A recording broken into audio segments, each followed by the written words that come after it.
May 1945 arrives without ceremony in Berlin. The guns have stopped. The streets are broken and quiet, as if the city itself is holding its breath. Yet far to the east, the machinery of Soviet security does not slow. Reports still move through channels carved by fear and habit, traveling from ruined capitals to guarded offices, stamped, summarized, and forwarded with the same urgency as artillery fire only weeks before. Victory has silenced the battlefield, but not the system built to survive it. One such summary crosses borders and assumptions before reaching Moscow. It is brief, clinical, stripped of emotion. An American general, celebrated for speed and bluntness, is speaking as if the war has not truly ended, as if the next one is already penciled onto the calendar of history. There is no claim of mobilization, no declaration of intent. Just a way of thinking that treats peace as a pause rather than a conclusion. In another country, such talk might be dismissed as bravado. In the Kremlin, it is treated as data. Joseph Stalin does not measure the world by optimism. He measures it by worst cases that arrive unannounced. For him, intention matters less than capability, and tone matters less than position. Western leaders may speak of partnership, but their armies are still standing deep inside Germany. Rail lines still run west to east. Airfields remain active. Smiles are temporary. Divisions are not. The intelligence note is read not for what it promises, but for what it reveals about how victory is being interpreted on the other side. The name in the report carries weight before a single sentence is analyzed. Patton. In Moscow, reputations are not admired, they are catalogued. Fast commanders are unpredictable. Blunt men are dangerous because they shorten the distance between thought and action. Stalin's aides wait for his response, knowing better than to expect a speech. In this system, raised voices signal loss of control. Silence signals calculation. Stalin listens. He asks no philosophical questions. He frames the information inside a logic hardened by decades of betrayal and invasion. The West has smiled before, he knows. Treaties have been signed before, and armies have crossed borders anyway. If one general is already imagining the next conflict, then the peace itself must be handled as provisional. What follows is not recorded as a quote. There is no memorable line for history books. There is only direction, how to watch, how to prepare, how to interpret the months ahead. Stalin's answer to the rumor is not aimed at a man. It is aimed at the future shape of Europe. And while Berlin rests in rubble and relief, the peace is quietly reclassified, not as an ending, but as a condition to be managed. The alliance that defeated Nazi Germany had never been built on faith.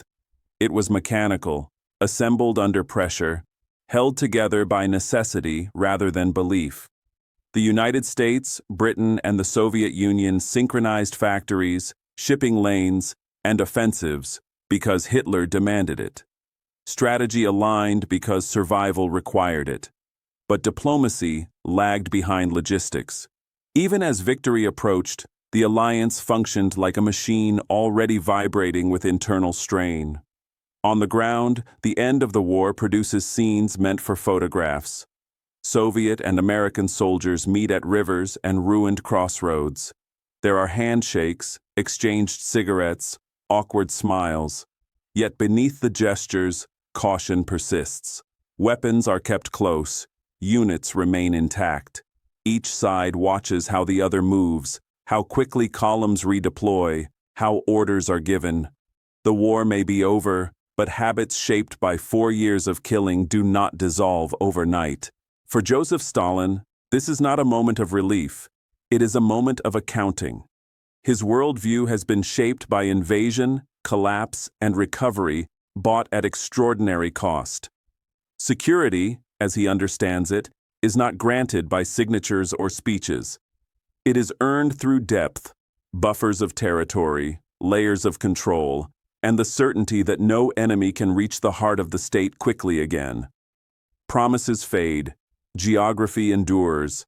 The Red Army has paid dearly for victory. Millions are dead. Cities are hollowed out. Industry has been uprooted and rebuilt under fire.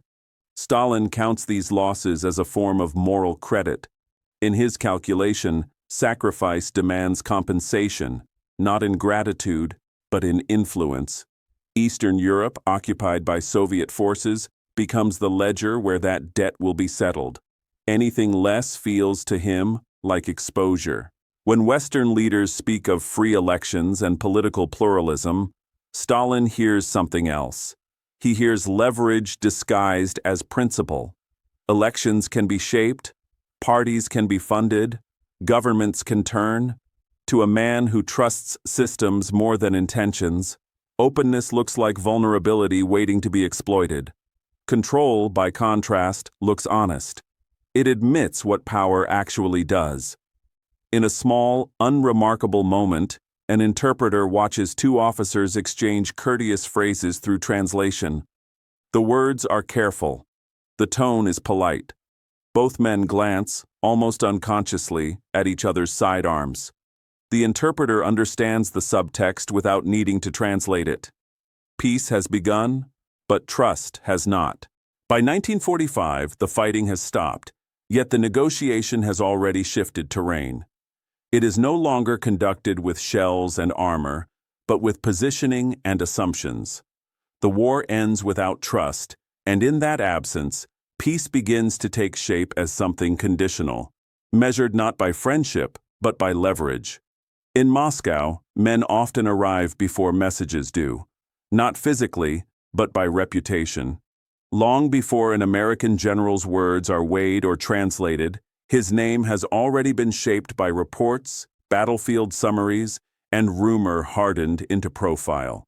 George S. Patton enters the Soviet system not as a speaker, but as a pattern.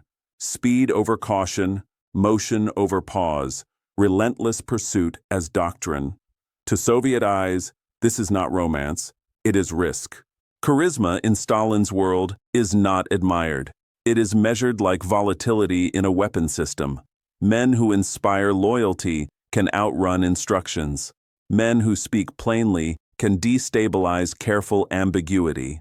Stalin's staff sorts Western commanders accordingly. Some are political figures in uniform, careful with language and calibrated for alliance management. Others are disciplined professionals, obedient to hierarchy and restraint.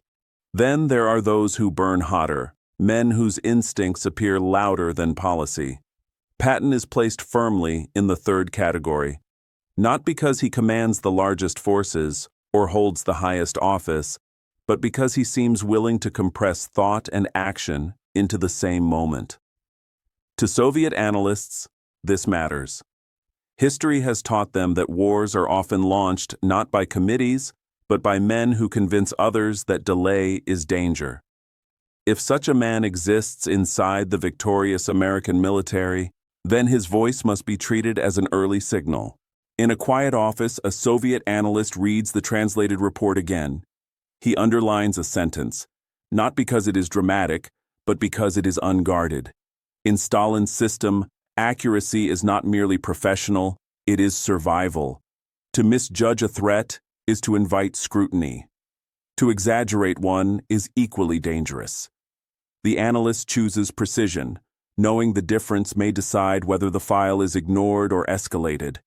The idea that an American general might favor war now, before armies demobilize, before alliances soften, lands in the Kremlin with a specific meaning: preemption. It suggests a mindset in which victory is not closure, but opportunity. From Moscow's perspective, this is not madness. It is logic applied without patience. And logic, when shared by enough men with enough weapons, becomes policy faster than anyone intends. Stalin does not respond with alarm. He does not summon speeches or threats. Panic wastes energy. Instead, he absorbs the information into a broader inventory: forces, intentions, personalities, geography. Patton is logged not as an enemy, but as an indicator, proof that certain thoughts are possible on the other side of the alliance. The dread this produces is not emotional, it is orderly. And as the war fades into memory, the Kremlin begins to ask a colder question, not what Patton will say next, but what his reputation suggests others may already be preparing to do. To George Patton, the end of fighting does not feel like an ending. It feels like a calculation paused mid-solution. His thinking is framed not by diplomacy, but by arithmetic learned in motion.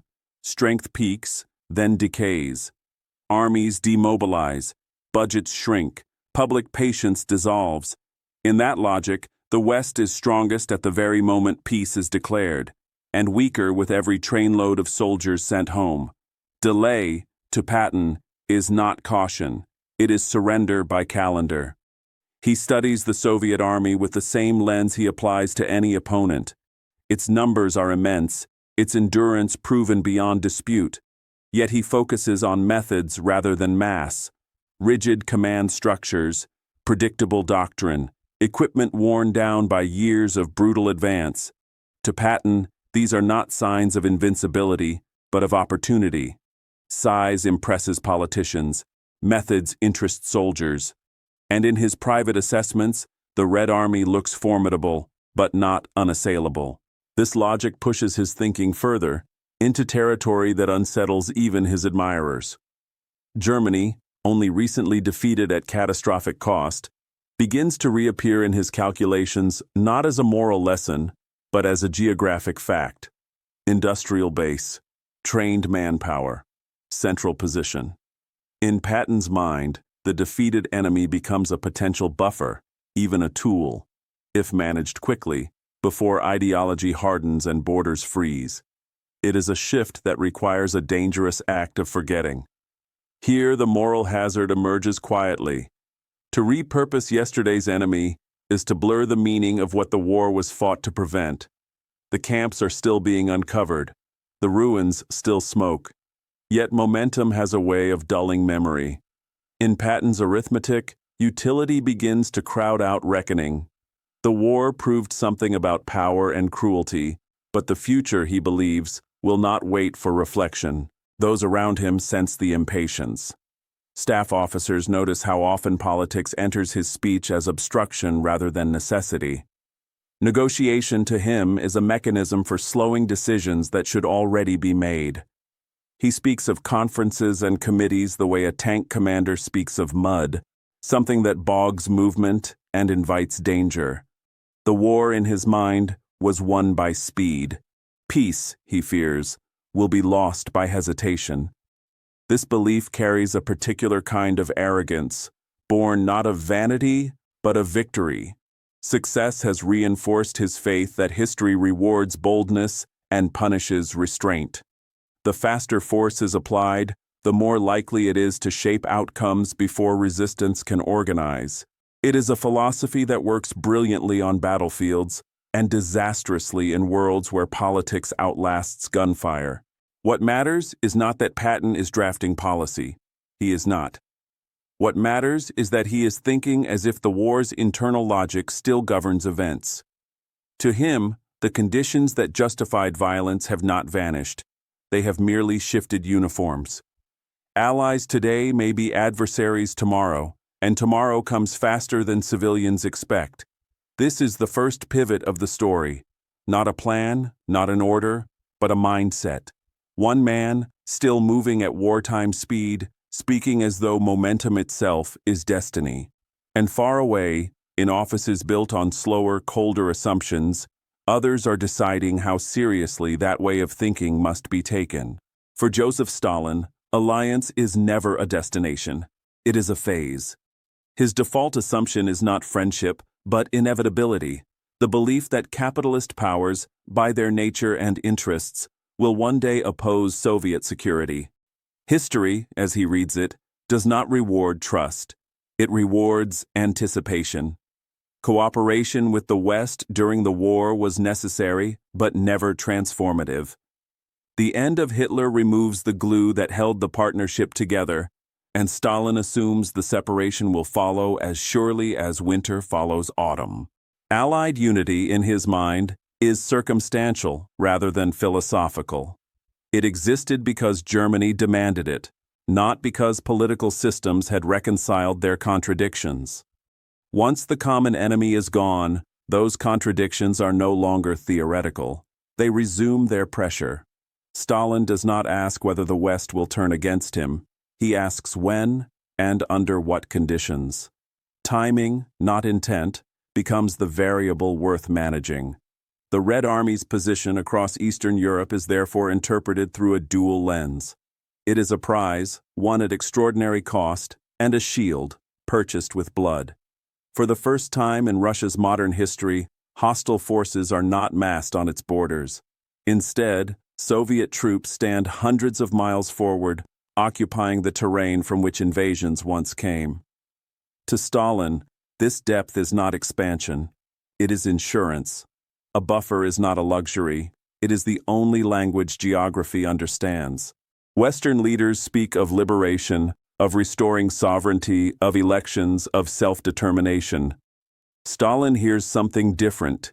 He hears influence being proposed under moral vocabulary. To him, influence is not abstract. It is control over railways, ministries, police forces, and information. It is the ability to decide who governs when crises arrive. In that sense, influence is zero-sum. What the West gains, the Soviet Union loses. There is no neutral ground where power politely withdraws. Inside the Kremlin, this logic produces a particular atmosphere. Briefings are factual, restrained, almost sterile. During one such session, Vyacheslav Molotov listens without expression. His face reveals nothing, not agreement, not doubt. In Stalin's system, visible uncertainty is dangerous. Confidence can be wrong. Doubt is unforgivable. Molotov understands that survival requires opacity, and that silence is often interpreted as discipline. Stalin's arrogance is not theatrical. It is patient.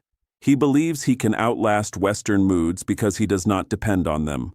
Democracies change leaders. Elections swing policies. Public opinion grows tired of sacrifice. Stalin believes his system, brutal and centralized, can absorb fatigue longer than any opponent. Time, as he understands it, favors those who do not need to persuade their population that fear is justified. This conviction shapes every interpretation that follows. When Western troops remain in Germany, Stalin sees potential pressure. When Western generals speak too freely, he hears confirmation. Even conciliatory language is filtered through suspicion, because reassurance costs nothing and guarantees nothing. What matters are positions, capabilities, and endurance.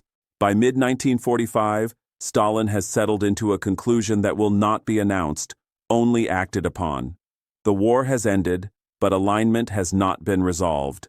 The West will eventually turn, not because it is evil, but because interests diverge and power seeks room to move. The only question left is how prepared the Soviet Union will be when that turn comes. In the Kremlin, information is never casual. A sentence, once recorded, enters a system designed to treat words the way armies treat weapons.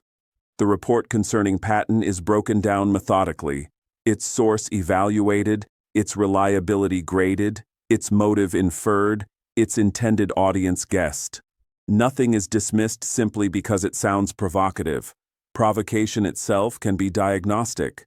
In Stalin's state, even rumors are interrogated for their potential yield. Within Stalin's inner circle, discussion follows a familiar pattern. Is this the noise of a single man, emboldened by victory and attention? Or is it a signal, an unguarded glimpse into thinking that others share more quietly? The distinction matters.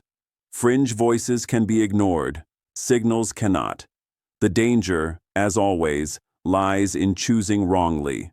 To underestimate intent is to invite surprise. To overestimate it is to waste resources and invite suspicion from above.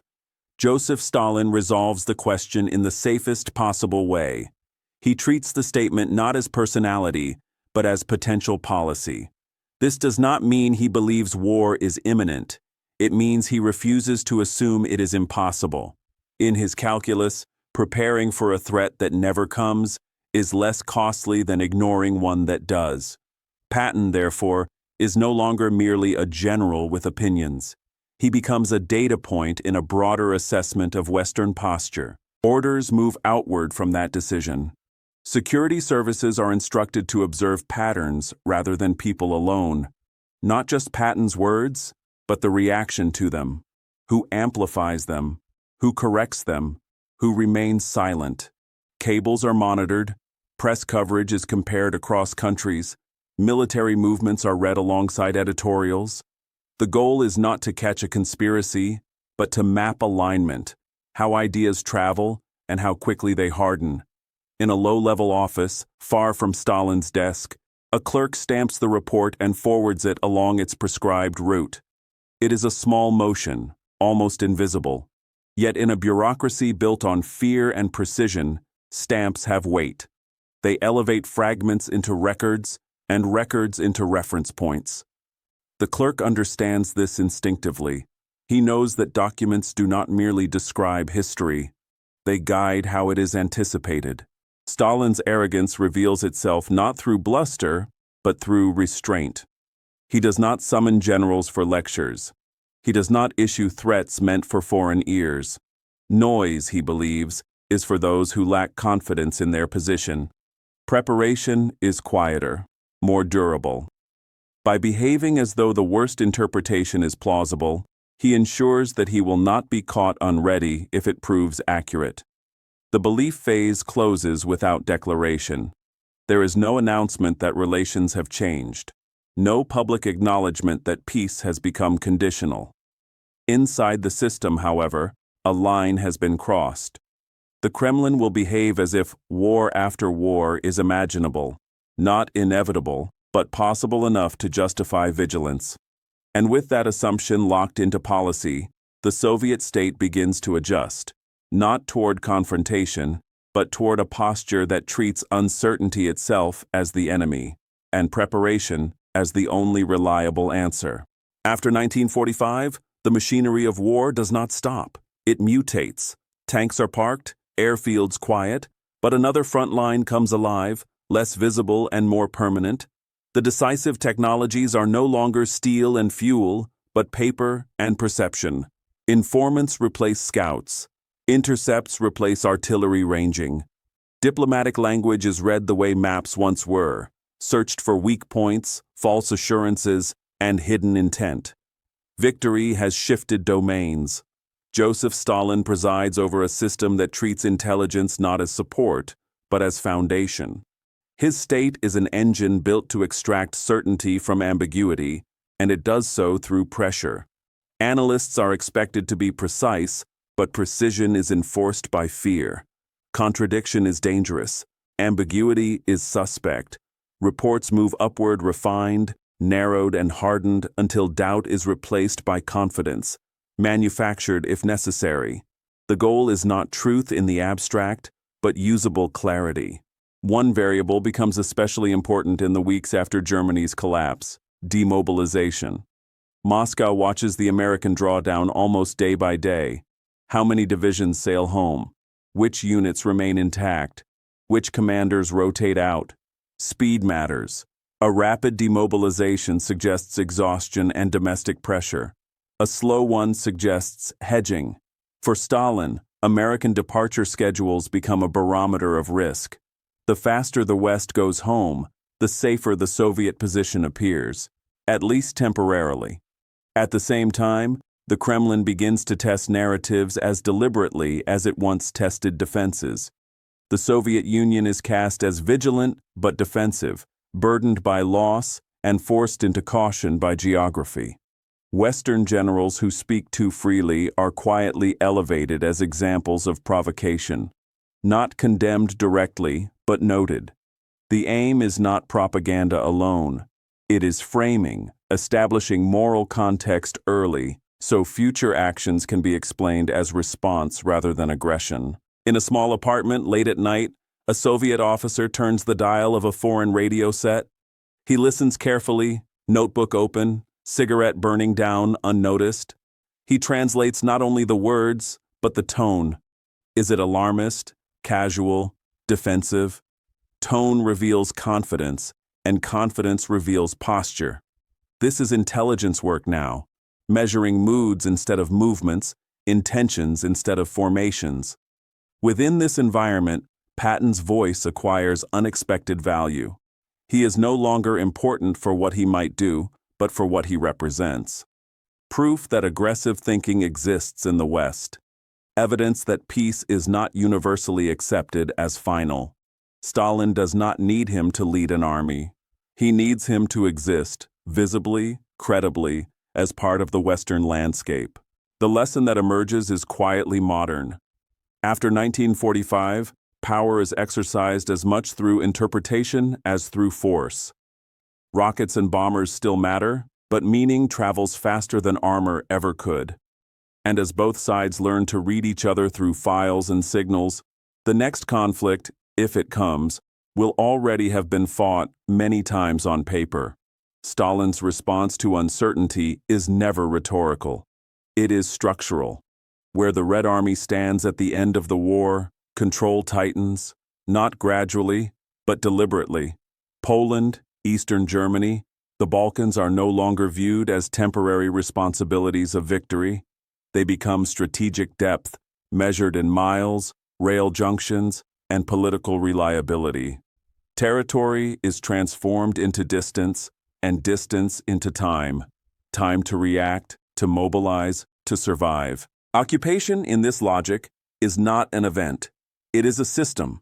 Rail lines are repaired and prioritized, not merely to move coal and food, but to ensure future movement of men and equipment. Depots are cataloged and expanded. Garrisons are positioned to anchor cities and crossings. What appears outwardly as post-war administration is, underneath, infrastructure for contingency. The landscape itself is reorganized to remember how to fight, even while claiming not to intend to. Security organs are reshaped to match this ambition. Wartime counterintelligence gives way to political policing, calibrated for peacetime control. The objective is not only to prevent sabotage, but to eliminate persuasion. Parties are merged or neutralized. Press organs are aligned. Local police are trained to recognize not just enemies, but hesitation. The rear must be sealed, because in Stalin's experience, collapses begin behind the lines. Western protests are anticipated, almost welcomed. Stalin assumes objections will come, from diplomats, from newspapers, from parliaments invoking principles and promises. He plans to absorb them as noise. Words, he believes, dissipate. Facts on the ground do not. Each month that passes with Soviet-backed administrations in place makes reversal harder and outrage more abstract. Time is allowed to do what argument cannot. In a provincial office, an Eastern European official receives a revised directive. The language is polite, bureaucratic, unmistakable. The wartime coalition is no longer referenced. Decision-making authority is clarified, upward. Elections are discussed, but only as procedures to be managed. The official understands the shift immediately. Coalition has ended. What remains is compliance, framed as stability. Throughout this process, talk from the West, especially from men like Patton, reinforces Stalin's conviction. If influential voices can imagine war continuing by other means, then buffers cannot be temporary. Temporary defenses invite permanent anxiety. Survival, as Stalin defines it, requires permanence. Regimes that do not swing, borders that do not breathe, security services that do not debate.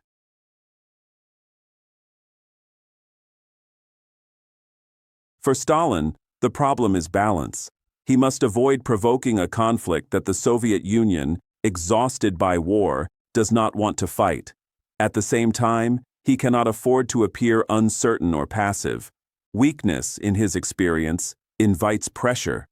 Strength, displayed quietly, discourages it. The challenge lies in signaling resolve without announcing hostility, preparing for an enemy who cannot yet be publicly acknowledged. Diplomacy becomes the instrument that makes this possible. Communiques are courteous, even warm. Conferences proceed. Toasts are exchanged. Official language emphasizes partnership and reconstruction. Beneath that surface, however, the Red Army consolidates its positions. Authority is clarified. Administrative control tightens. Stalin uses politeness as a shield, allowing actions on the ground to proceed without triggering immediate confrontation. The words soothe, the facts settle. In this environment, Stalin begins to study American personalities the way generals once studied terrain. Some commanders are disciplined, careful, attuned to political consequence. Others are louder, more impulsive, inclined to treat force as clarity. Policy men speak in abstractions, warriors speak in momentum. The distinction matters. It suggests how decisions might fracture under pressure. It reveals where unpredictability lives. Patton occupies a particular place in this analysis. He is treated like a fire in a distant forest. It does not threaten the village yet, but it proves the wind can change.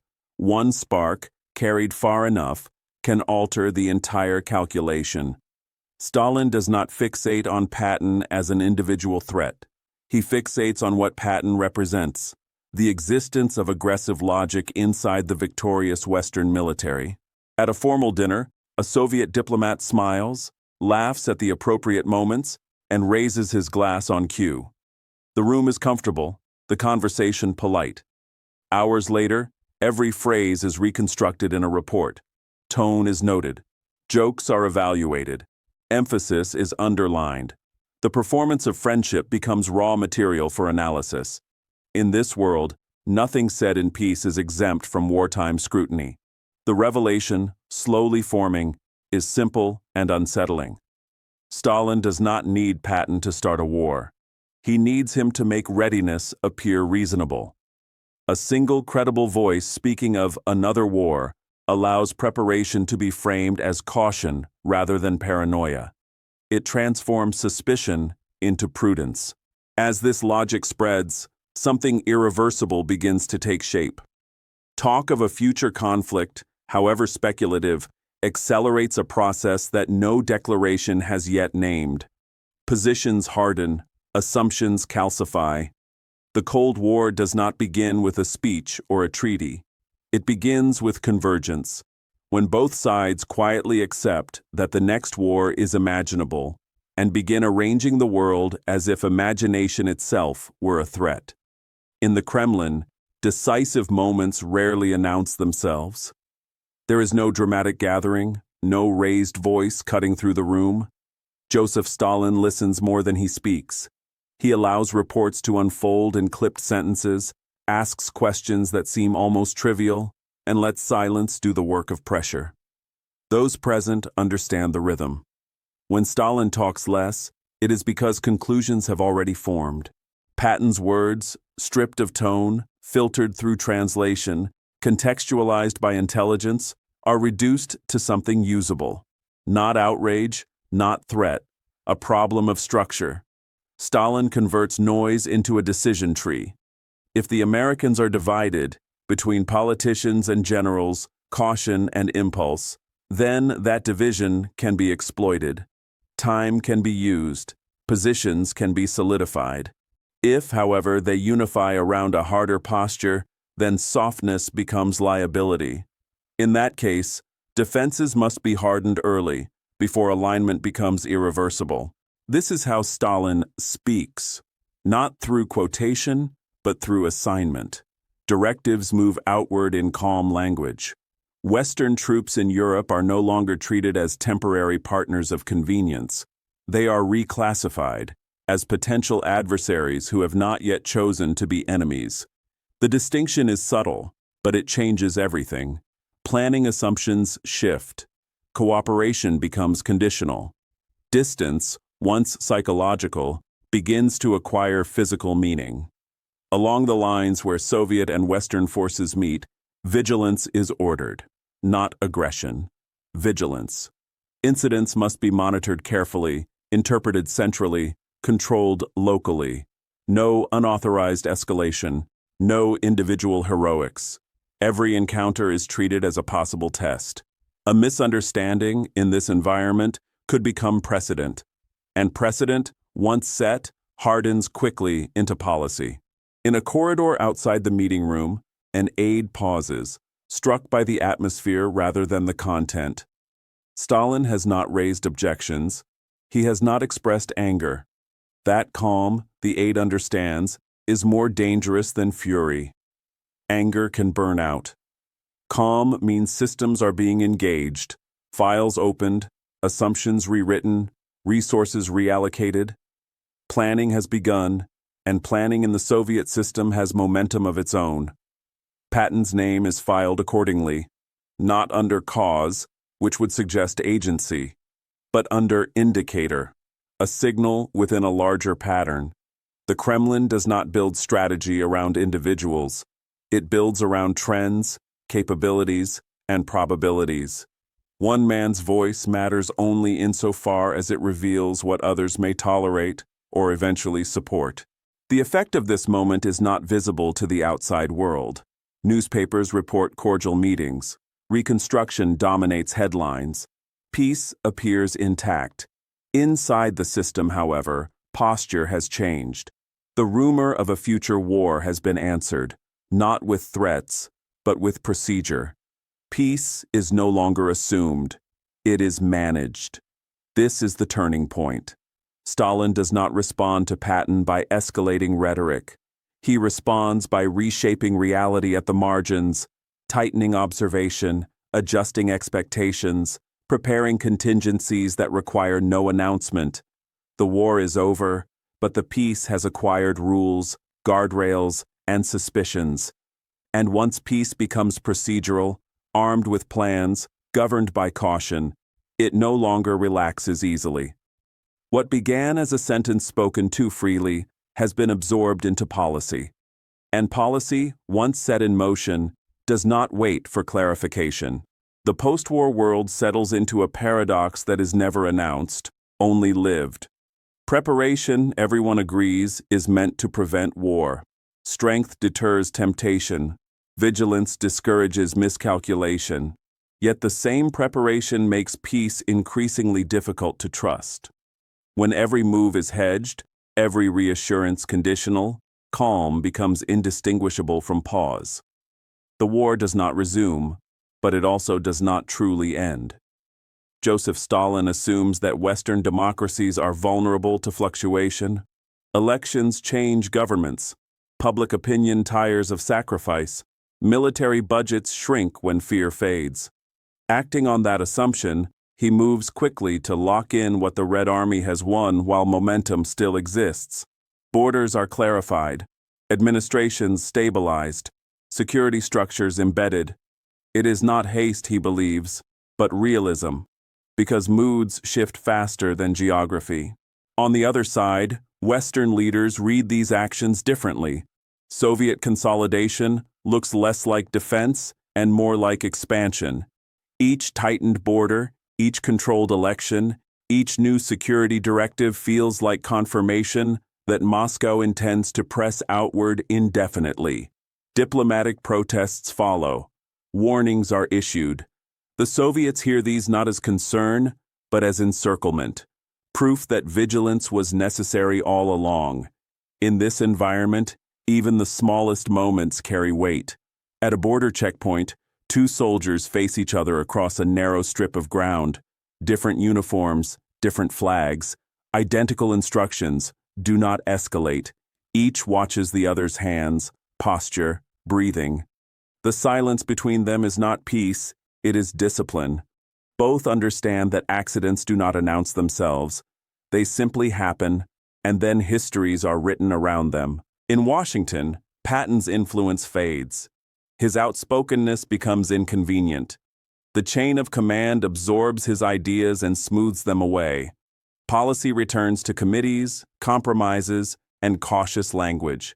But in Moscow, his voice remains useful, not as a threat, but as a marker. Evidence that aggressive thinking once surfaced openly, and could do so again under pressure.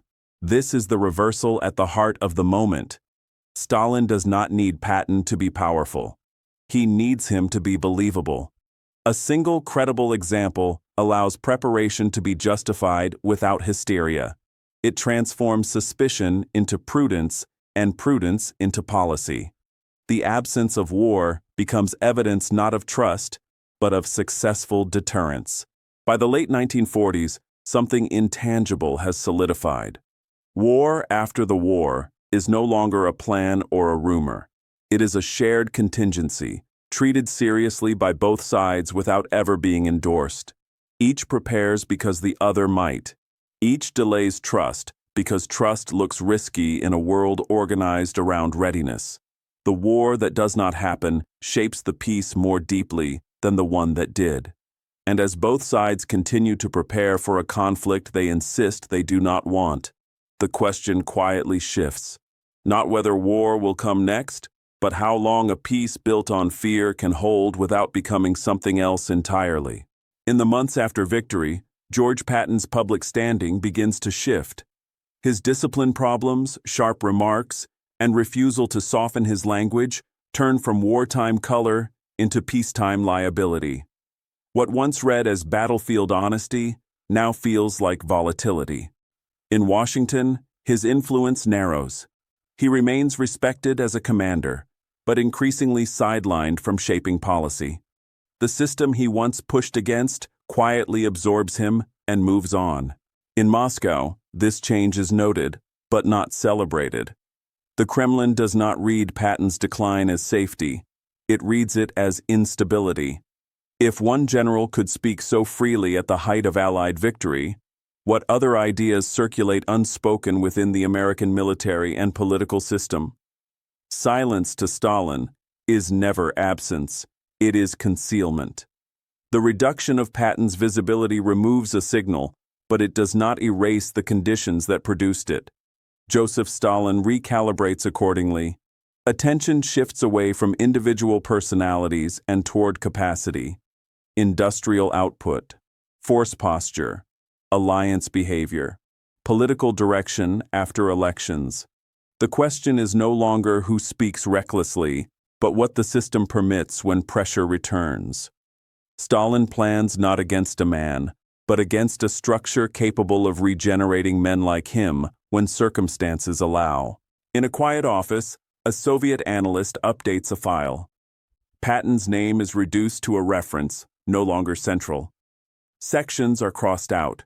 New headings are added. The fear remains, but it is generalized now, less focused, more durable. The analyst understands the lesson instinctively.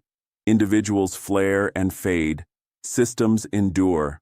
Threat assessments that rely on personalities expire too quickly. This is the turning point made explicit.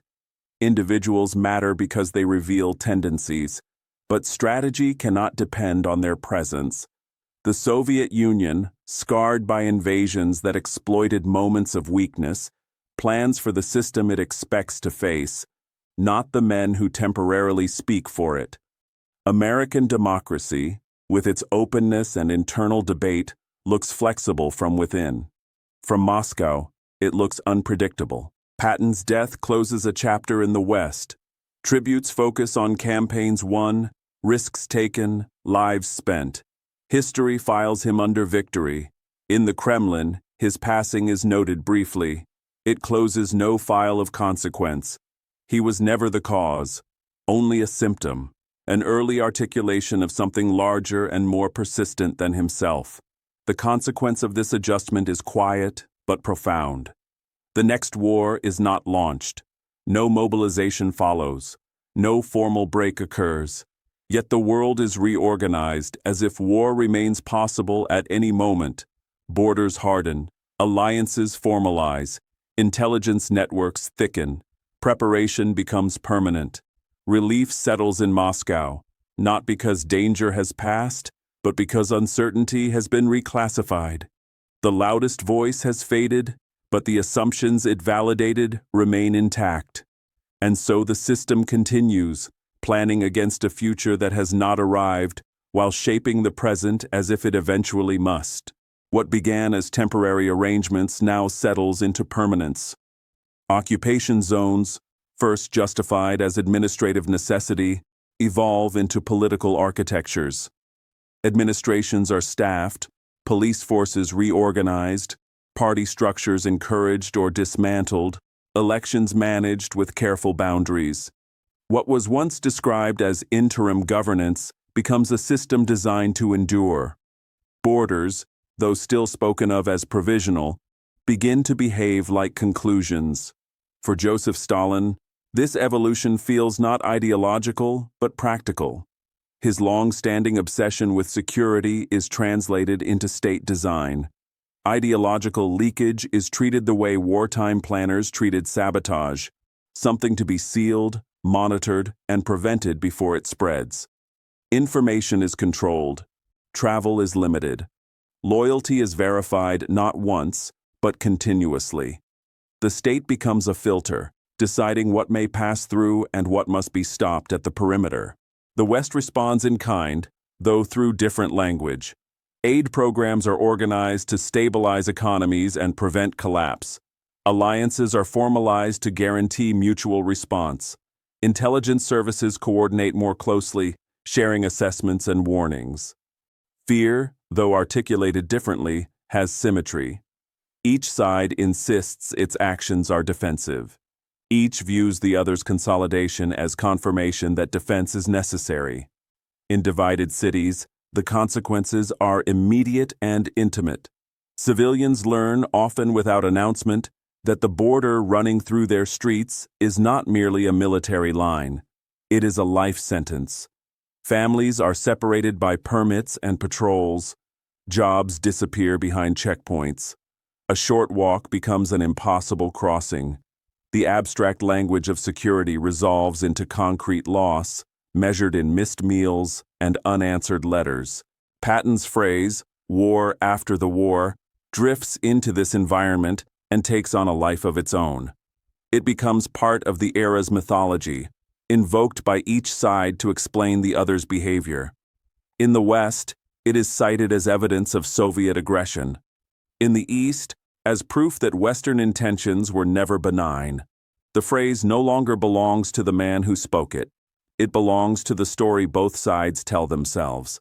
Beneath ideology and rhetoric lies a harsher economic truth. Preparing for conflict is a permanent tax on recovery. Resources that might rebuild cities or restore industry are diverted into readiness. Factories produce weapons instead of consumer goods. Research prioritizes advantage over welfare. Peace exists, but it is expensive because it is not trusted. The consequence is unmistakable. A reaction to a rumor, processed cautiously and acted upon methodically, has helped crystallize a new world order. Lines once drawn in haste harden into institutions. Procedures replace improvisation. Suspicion becomes habit. The war has ended, but its logic has not been dismantled.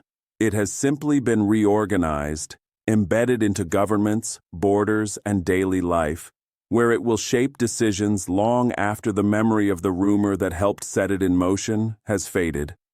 Stripped of slogans and ceremony, Joseph Stalin wants something simple and unforgiving: survivability. Not prestige, not admiration, survival. His experiences, revolution, civil war, famine, invasion, have taught him that states do not endure on goodwill. They endure by controlling the conditions under which threats can form. For Stalin, security is not an abstract principle. It is a physical condition that must be engineered and maintained.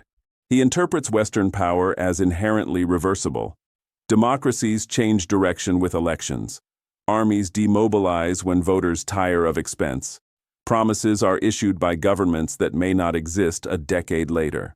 From Stalin's vantage point, none of these are stable guarantees. They are variables, prone to mood, personality, and circumstance. The West may be friendly today, but friendliness is not a defense plan. So he chooses to lock down what cannot swing. Territory does not vote. Regimes installed with Soviet backing do not alternate power freely. Security organs, once embedded, persist regardless of public sentiment. Economic dependency tightens quietly, binding decisions to supply lines and contracts rather than ideals. These are not gestures of expansion in Stalin's mind. They are methods of insulation, ways to ensure that no sudden shift elsewhere can expose the Soviet core again. In practice, this logic reshapes the meaning of liberation. In a newly controlled capital, a local leader receives instructions framed as partnership. The language is cooperative. The expectations are absolute. Ministries must align. Police forces must coordinate. Opposition must be neutralized for stability's sake. The leader understands the message without it being stated plainly. You have been liberated into obedience. Independence exists, but only within boundaries drawn elsewhere. Patton's talk, however marginal it may have been in Washington, fits neatly into Stalin's narrative. It becomes corroboration, not cause. Evidence that beneath Western reassurances lies an instinct to use force when convenient. Stalin does not need to believe Patton spoke for everyone. He only needs to believe that such thinking is tolerated, even briefly. That tolerance, to him, is proof enough that vigilance is justified. The moral irony settles in quietly. Stalin insists he is preventing invasion, yet the methods he chooses create the conditions that make others afraid of him. Control intended as defense appears, from the outside, as ambition. Buffers meant to absorb shock look like walls designed to project power. The very measures taken to feel safe generate the suspicion that safety is being pursued at someone else's expense. This is how fear becomes structural. Each side reacts not to the other's intentions, but to its preparations. Measures taken to deter become reasons to counter. Over time, the original motive, survival, becomes indistinguishable from dominance, not because Stalin seeks empire in the traditional sense, but because security, when pursued without trust, accumulates territory, influence, and coercion as side effects. The long shadow that forms is not the result of a single decision or personality. It is the product of assumptions layered carefully atop one another. Stalin assumes the West will turn. The West assumes Stalin will expand. Both prepare accordingly. Preparation validates assumption. Assumption justifies preparation. In that loop, fear becomes a self-fulfilling structure, built slowly, rationally, and with enough internal logic to convince those inside it that no other path was possible.